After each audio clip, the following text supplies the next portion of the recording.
the mentality between Arsenal and City is City has always been Egbon to Arsenal. It's little bro, small bro. And this game, City absolutely little broed Arsenal.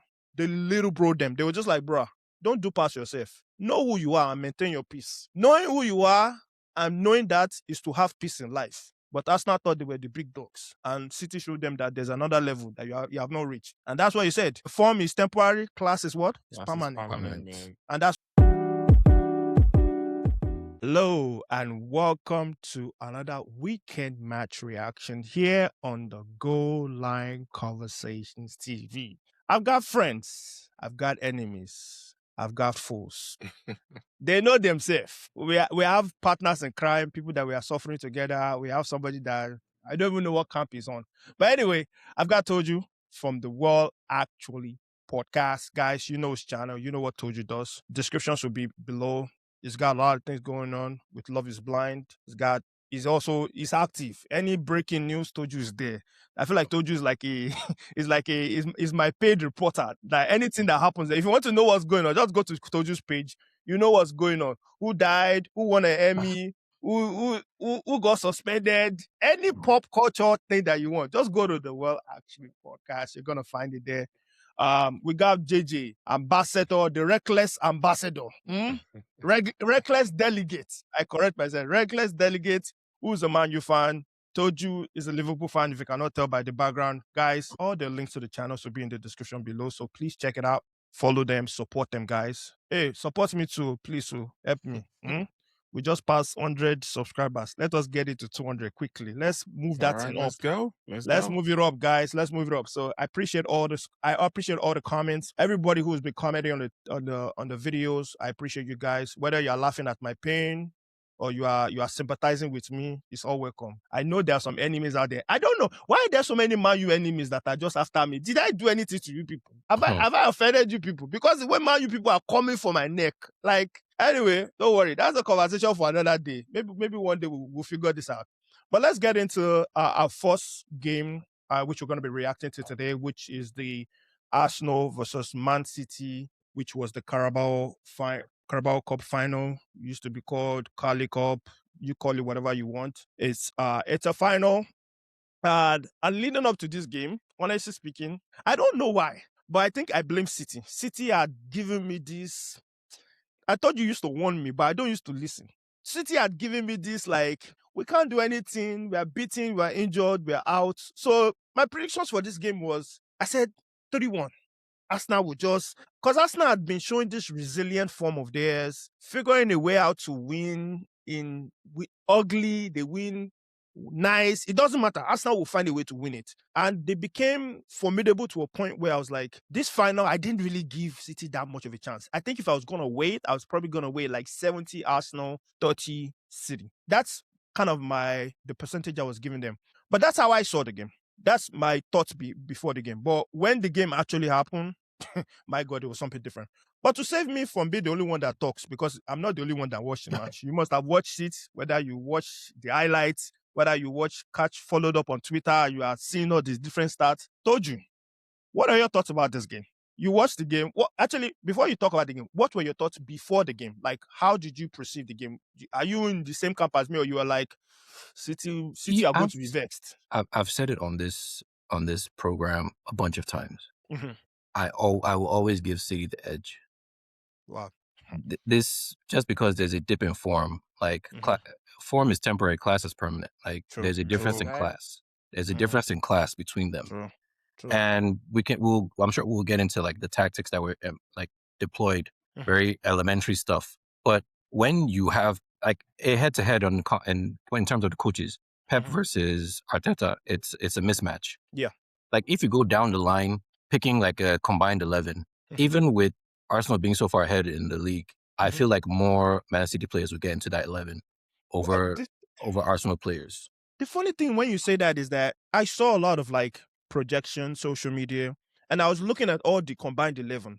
And honestly speaking, the only people that could get into the starting 11 for Man City were Ireland, obviously.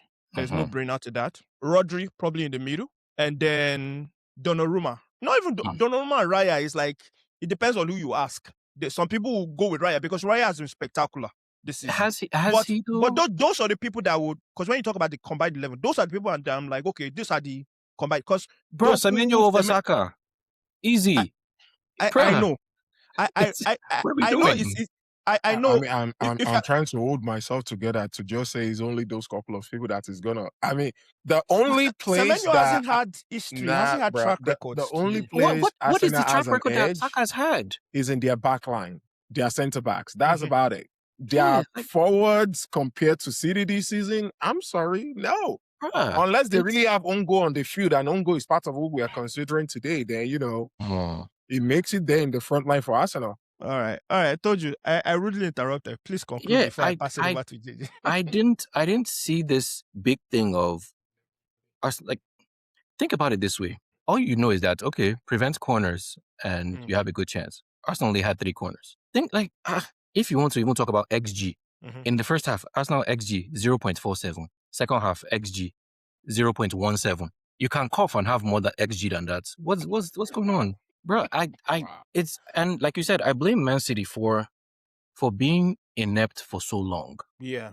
That's the thing. So it's like, you people haven't seen my final form. That's why. Like, that's why you're talking to me like this. Is it because I'm down now?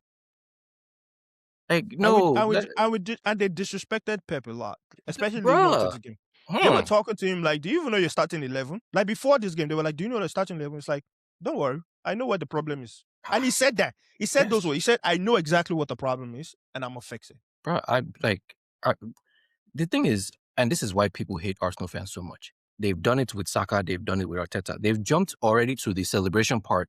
It's like, bro, not only do you have to work, you have to win first before you get there. And it's like, what are we doing? Quadruple. Oh, like, those are the same ones that came after Liverpool for only winning the league. I'm like, bro, the last time you won the league, there was no Twitter, there was no iPhone. Damn.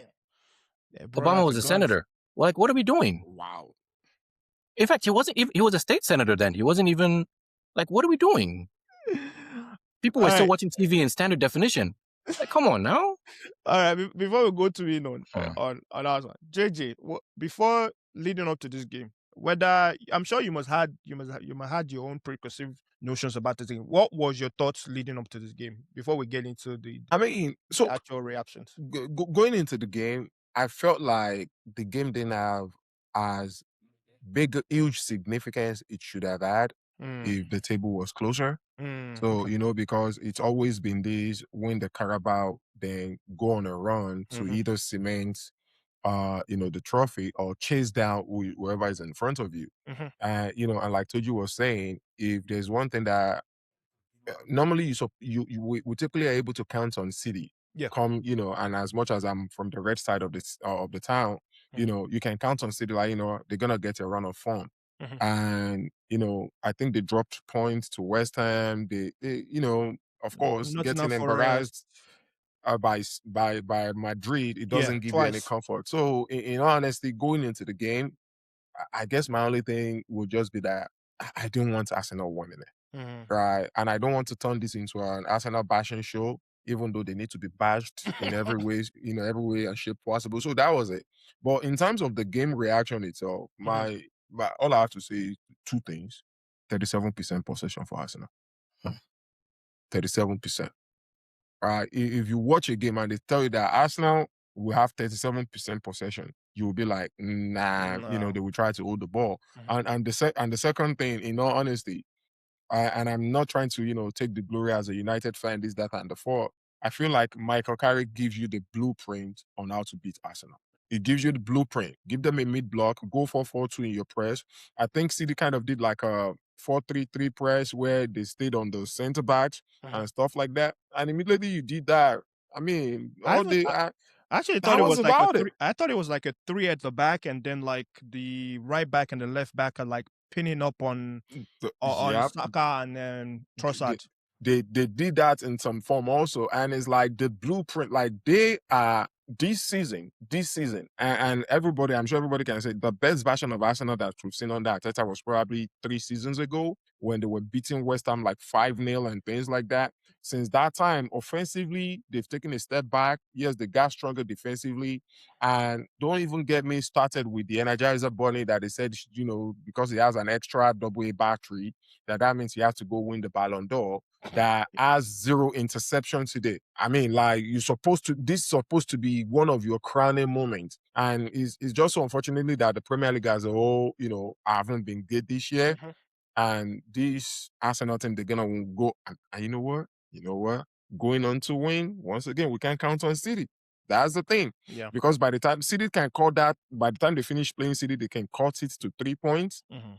Who knows what might still happen? Yeah, we'll talk about the title race right after this. But going into the match reactions, just like you said, JJ, like I think Arsenal probably the only part Arsenal dominated out of that game was the first 10 to 15 minutes of that game. And that's because I think City was still trying to find a way to get settled, and Arsenal they just choked them, and it was wave after wave and a wave. And one person I'm going to credit a lot is the Man City goalkeeper Trafford, because coming into the game, all this your backup, which we'll get into, your backup starting, I was like, put Donnarumma in. Why are you putting? Isn't that the same Trafford that tried to control the ball early during the season, that they took the ball off of him? Was it not Burnley they were playing or something? That took the ball off of him. I was like, this guy that is shaky at the back with his leg. I'm not sure about his saving, but Trafford stood up, because if not for him, Arsenal would have gone 1-0 up, and I can bet you with every dollar that I had, if Arsenal went 1-0, it is a ram ball to the end of that game. They were not going to come out. But going into the game, like you said, I would give credit to Amorim. I say Amorim. Sorry. Father Lord. He's going to make me lose it, guys. He's going to slip make of me tongue. lose it. He's It's a slip mentioning of the name tongue. of the satanist, man. I will give credit to Carrick. I give credit to Carrick because, like you said, Carrick showed us how to play against Arsenal.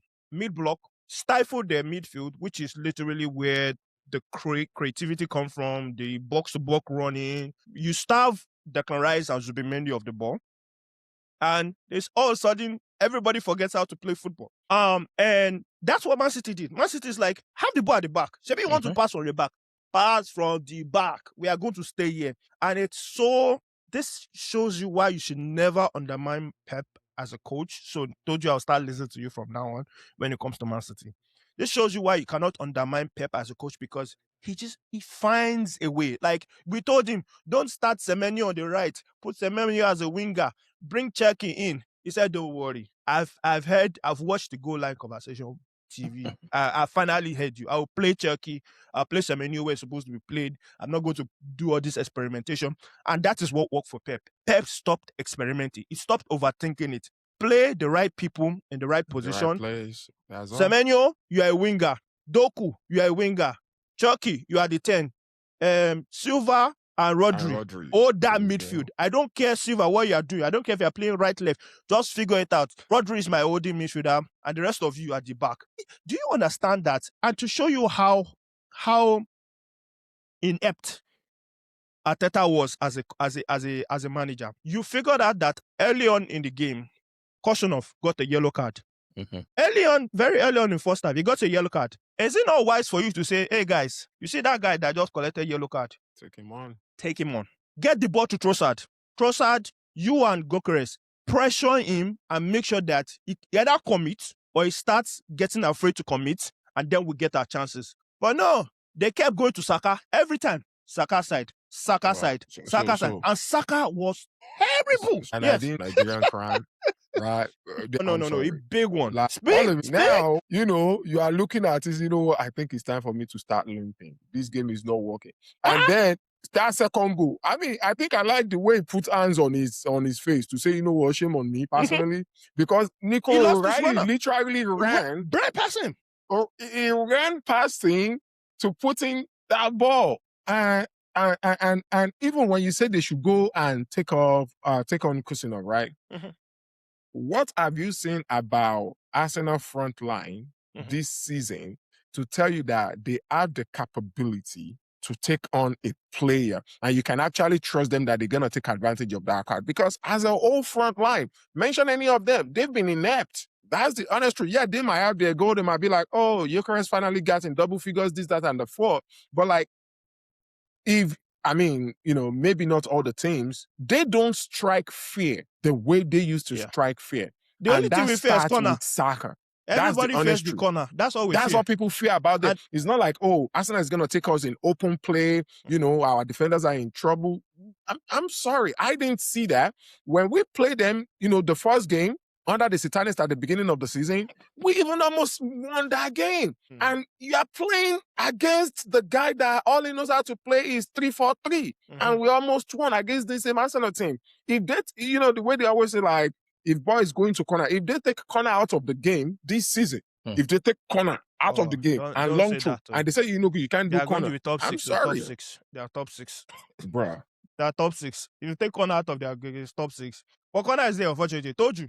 What's your take on the game? Let me hear from you. Should I talk on the game or should I talk on Saka? Because I have some thoughts on Saka. Give me stats. Bring it, Saka. Let's roast the suya. Some people were saying Saka was better than Salah. And I was just like, do you people just have short memories? Because Saka's career, like his career year, is worse than Salah's worst year. I'm just going to put that plainly. Oh, Jesus. Damn. So now let's bring it to today where, okay, they are favorites for the title. I still don't believe that. Like, I still believe something's going to happen. But Saka right now, and listen to the person I'm going to compare him to. Saka right now, in the year of 2026, so not the whole season, but 2026, has 2 goals in all competitions. Cody Gakpo has 3. It is where? No further questions, Your Honor. Cody Gakpo. I think you're saying Saka is just a rich man's Gerard Bowen right now. Yeah. That's what I mean. I'm saying Gerard Bowen is a rich man's Saka. What are we talking about here? Gerard Bowen. Do you know what Gerard Bowen is doing for West Ham? And I actually saw his stats on X before the show started. As of right now, what's his name? And I don't know how to pronounce his name. I think he's a West Ham player, Shushek or something. Yeah, Thomas Shushek. That scored against Liverpool. He has a better, statistically, he's better than Declan Rice currently. Yeah, but you can't be in the relegation battle. Potential PFA player of the year. I'm just saying. Let's talk about Declan Rice for a bit. Because that's one person that he was hiding, and let's call it out for what it is. He hid throughout this game, and the only time I saw Declan Rice was chasing back to probably try and catch up some of the defensive lapses in the back, or taking a corner. Other than that, I didn't see Declan Rice. And this is why I'm not just trying to create agendas. This is one of the reasons why I said that he was hiding. We talked about how Pep set up against Arsenal. For any of your midfielders, if they feel secured enough to control the ball, to spray out passes, to take on people, to say, give me the ball, don't worry. I know it's behind me, but I can roll him, I can turn him. They were hiding behind the Man City press. But Declan Rice and Zubimendi was just atrocious. Zubimendi might as well stayed on the bench. And you could have brought in Nogard that you bought. You could have brought in Nogard, and I feel like Nogard would have played better. Zubimendi, I will not even waste head time talking about him. But Declan Rice, who I expect more from, they were just hiding. They were hiding behind the press. And I was like, hello, they passed the ball to the defenders. You are the midfielder. Are you not the one that's supposed to say, give me the ball, I will get us out of this, or I will somehow push the ball in a way that if somebody makes a second man run, I will find the person. And what happened to their left back and right back? White and Nkapie. They just stood there like statues of liberty. They didn't move, they didn't run, they didn't do anything. And I was just like, what was the... Arteta had a plan A, but there was no plan B at all. And it's like, once the plan A failed, it was like blue screen. But you know that's also a problem with when you are a system team, right? When you're a system team, players get to a place where they can no longer think for themselves. And it's like, okay, Uncle Arteta has told us, if I receive the ball on the left, I must run into this hole, then be able to pass this or be able to pass that, right? And not to, like, for example, Liverpool last season, Liverpool wasn't a system team last season, right? Yeah. You guys played with joy. It was free. TJ, what? This is the misconception a lot of people have. Okay. It's just that we were this team. Salah was just on fire. Salah was just a genie last season. That's what it was. Because look at what happened after March when Salah cooled down. So let me finish with what I was about to say. you guys have not been fully infected with the virus of Anislot, right?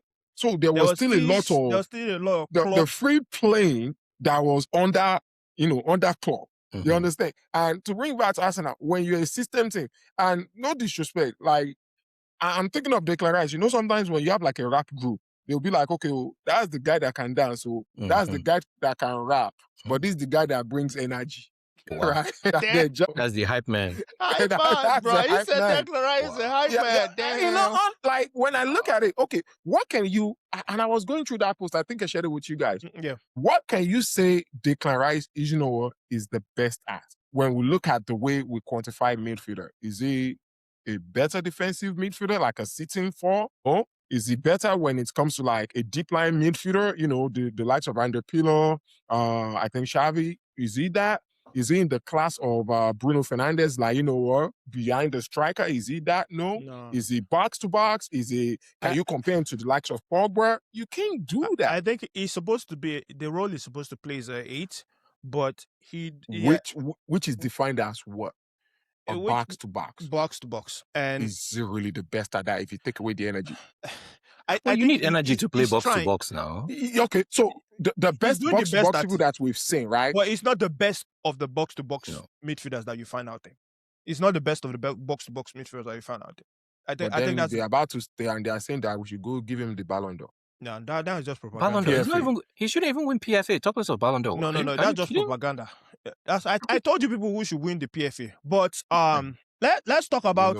I want to shout out some people that came in for me against this for this Arsenal team. Shout out to Kepa Arita Balaga.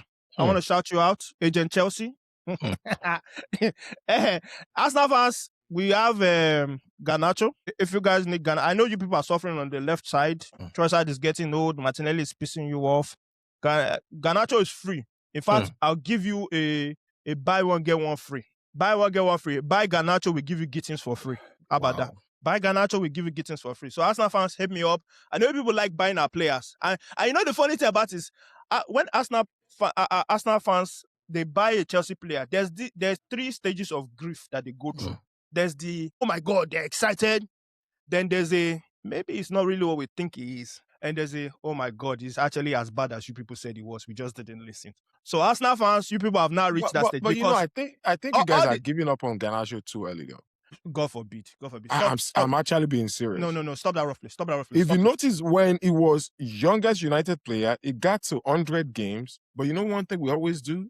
We play Dallo on that left-hand side to help him. If you guys can get Dallo just for a light 40 M's to 50 M's, take play it. I give it left hand. Take the right hand combo. Take the right hand combo. I even talk about I'm going to say something serious. I'm just saying, man. You can unlock it. You did not see me and I'm trying to market my players out to Arsenal. Look at the awards that you guys might get. Best goal, Go for me. Anyway, I shout out to Havertz too. Havertz too was anonymous in that game. Thank you, Havertz, for showing who you are.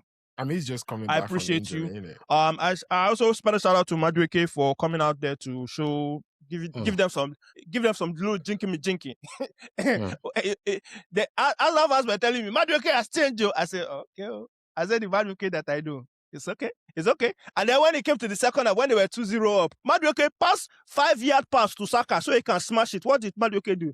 He undercooked the pass. Well, that might not be what the system that is the Madueke that I know. My boy. Agent X. Arsenal fans, don't worry. Kepa is a good keeper. Just don't use him in a final. 5 finals, 0 cup. He actually had a final course. I heard of that also. 5 finals, 0 cups. You did not stop after the 4th. I thought I used to. Let's now talk about that because we're talking about Kepa now. Did you think that was a wise decision to start Kepa over Raya? Because there's this whole sentiment conversation that was going on in the sense of, he kept throughout the cup stages and the semi-finals, and when it came to the final, he deserved to be kept to start the final. What are your thoughts on whether or not a backup keeper should be starting a final for you? And I want to give you the context here, because a lot of times, if you're if you are in the seat of Pep Guardiola, you have won this trophy multiple times. It really doesn't matter to you. If you win, if you lose it, oh well, you're like, we'll give it our best. It's okay. But the context is you are Arteta. You are Arteta. You have not been to a final in over how many years? It's not 8 years. When was the last time you do it? That's true. No, Yeah, they 20, I think 2001, right? No, was 2020. 2020. Yeah. So you have not been to a final in wasn't over that the last FA Cup? Yeah, last FA Cup. So you have not been to a final in over 6 years. You are going for the title. You need something to motivate these boys because you can even see that getting to this game, their battery is dwindling. Sometimes it's high, sometimes it's low. I want to ask you guys, who are you starting, please? And give me your reason why. If you say Kepa, please give me why Kepa, and if it's Raya, tell me why Raya. So I told you go first. So in a vacuum, I understand letting the backup play because 9 times out of 10 they're not smelling the Premier League field. 9 times out of 10 they're not smelling Champions League field. So it's either Carabao or FA Cup. So it seemed like Liverpool, for instance, we've had instances where it was the backup that just had the cup competitions other than Champions League was. And if you look at what's happening right now, for instance, with us, Alisson is going to be out for a while. So Armadashvili, him getting that run outs has basically set him up for Prem. You don't want a situation where a keeper is only coming in the first round of, or maybe I guess in this case it'd be like the third round of the League Cup and third round of FA Cup, and then in Champions League maybe group stage after you've already won 7 and you've clinched your spot. So a throwaway game, that's when you bring him. You don't want a situation like that. However, if you are Arsenal, you haven't won since 2020. I don't see anybody discounting that FA Cup win because they tried to discount Liverpool's title in 2020.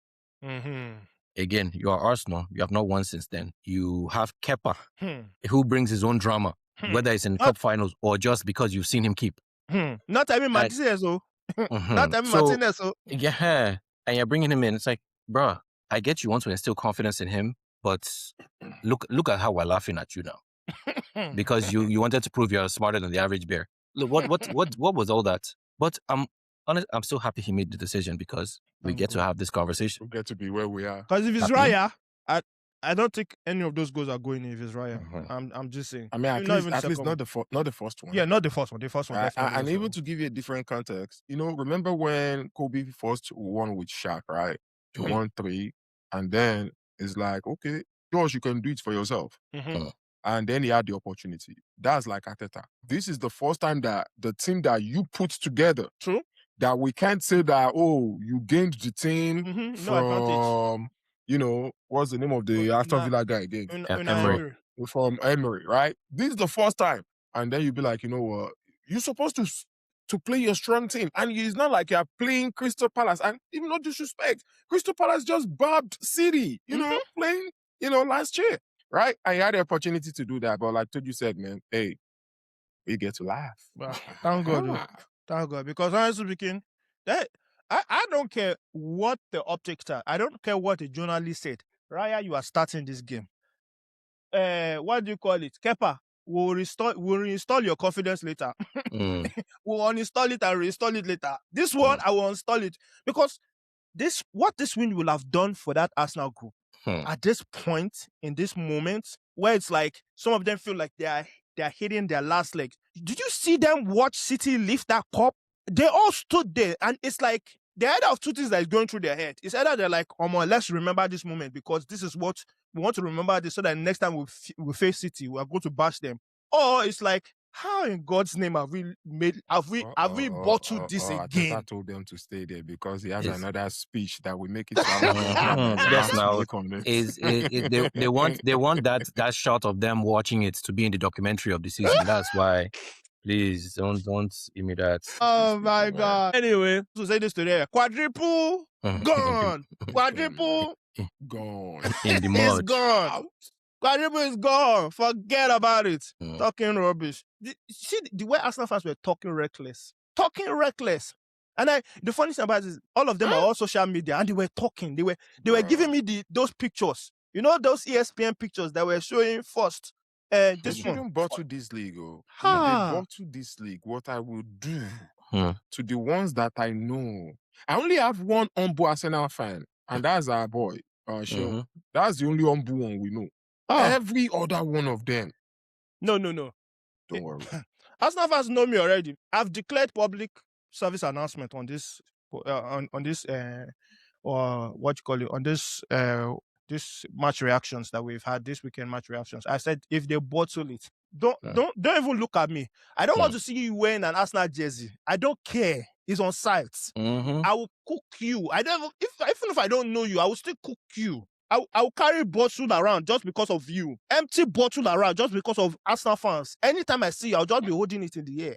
I'll be holding it. I'll show you. I will find a bottle. Me and you this summer, don't win this league and see. In fact, do not win a double, because the way they are talking reckless, it's as if they are winning a treble. If you come out of this campaign and you don't win a double, the minimum of a double, I will still cook you. So don't come out here. They'll move the goalpost. That's the only one that is important to us. I will drag that goalpost back to the starting position that we want to argue from. Let's move on. So now we've talked about this. How does this affect the title race? Do you think it's like you talked about it? Depending on prior to this game, I think Jay, you were saying that prior to this game, we're saying whoever wins this is either they get a good momentum going into the title race because now they have so much confidence, or the other situation is the case where the person who wins it now says, you know what? I have so much belief. I have so much motivation, which is Man City. I have so much motivation now that I can actually go into this last couple of games and just give it all and put the pressure back on Arsenal. Win the games in hand that we have, hit them at the Etihad, and then let's chase them with 3 points, and let's see if they can actually sustain this pressure. Remember, Man City is out of Champions League now, bro. I forgot about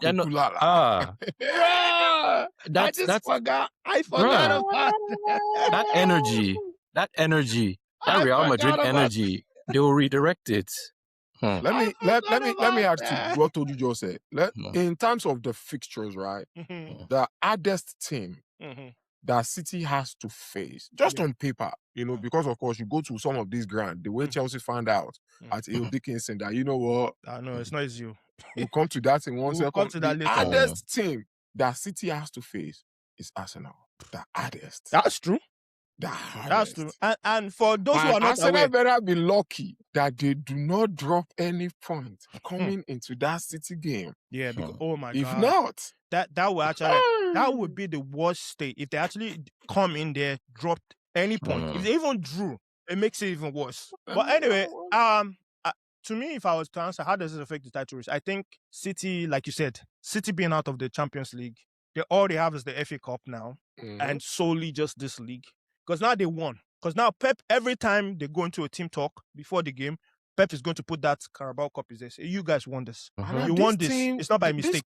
This current combination of City team, this is their first time winning something, isn't it? Yeah, they didn't win anything. They have not won anything. Yeah, they didn't win anything. The Dokus to put together. Yeah. Oh, so now they know tasting of what victory is like.